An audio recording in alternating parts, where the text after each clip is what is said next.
what is this new qualification from the Caribbean Examinations Council? A bold leap into the future of Caribbean education is the Caribbean Targeted Education Certificate, or CTEC. Set at the same academic standard as CSEC and CAPE, CTEC will use the same syllabuses but with a progressive twist.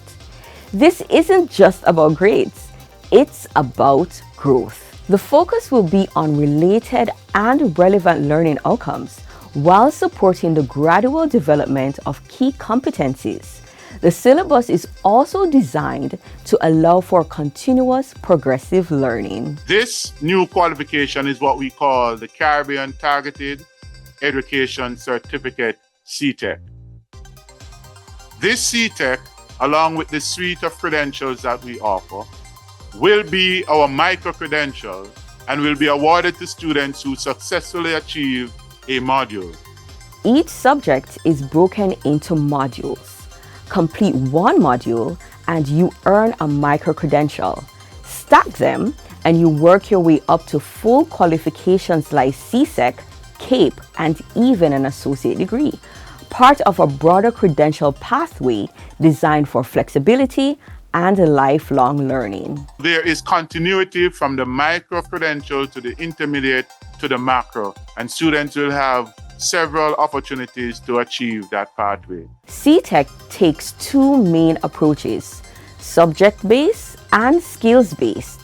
Whether you're working toward traditional subjects or mastering real-life scenarios, each path is tailored to match a student's goals and context. So a lot more flexibility will be available to students in achieving and demonstrating the level of competencies acquired.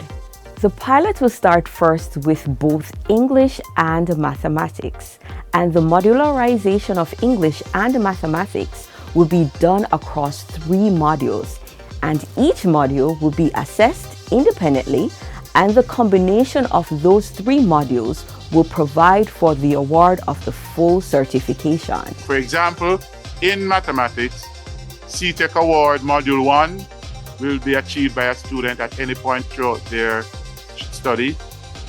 2, 3, and all of that come together to give you the full CTEC mathematics qualification. If students have to leave school, they can pick up where they left off. No need to start over. For example, if they completed Module 1, they could return later to complete Modules 2 and 3 to earn the full CTEC certification. All of this will add a lot of flexibility because a student studying engineering can now take a module in the business subject, let's say in entrepreneurship, because he's interested in starting his own business after completing the program. So a lot of flexibility will be achieved through this. The pilot phase of the CTEC certification project is scheduled to begin in September, with the first certificates set to be issued in 2026.